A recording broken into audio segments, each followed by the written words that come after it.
કોઈ કહેતો ખરું ને કે 3 મેન્ડેટ, આ સાચે કહું 3 ટિકિટ નાની વાત તો મેં તો મારા અત્યાર સુધીના ઇતિહાસમાં પહેલી વાર, મારા અત્યાર સુધીના અનુભવમાં પહેલી વાર આવું જોયું મોટાભાઈ.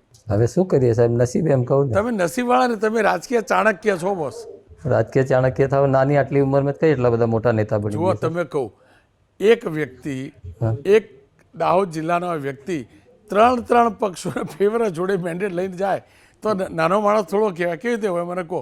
હવે સર મારી ઉપર લોકોની ચાહના હોય, મારું નસીબ હોય, આવી બધી બાબતો, ઘણી બધી બાબતો. ત્યારે મને એવું છે કે ભાઈ મને જે ટિકિટ મળી છે, મને ભારતીય જનતા પાર્ટીએ જે વિચાર્યું એ આમ મેન્ડેટ આપવું છે, તો મેં બી વિચાર્યું કે ભાઈ મારા દેશના યશસ્વી વડાપ્રધાન શ્રી નરેન્દ્રભાઈ મોદી સાહેબ હોય કે આપણા દેશના ગૃહમંત્રી અમિત સાહેબ હોય કે પછી આપણા રાજ્યના મુખ્યમંત્રી ભૂપેન્દ્ર પટેલ સાહેબ હોય, મંત્રી શ્રી હર્ષભાઈ સંઘવી હોય, અમારા ભારતીય જનતા પાર્ટીના હવે હું જોડાઈ ગયું એટલે કેવું જ પડે, મારા પ્રદેશ અધ્યક્ષ શ્રી જગદીશભાઈ પંચાલ હોય, તેમજ દાહોદ જિલ્લાના સંસદ જસવંતસિંહ બાબર હોય, પ્રમુખ શ્રી સ્નેહલભાઈ દરિયા હોય કે અમારા સ્થાનિક ધારાસભ્ય બચુભાઈ ખાબડ હોય, આ તમામને વિકાસની દ્રષ્ટિ જોઈ મેં એટલે આજે મારા તો 3 ફોર્મ પાસ હતા.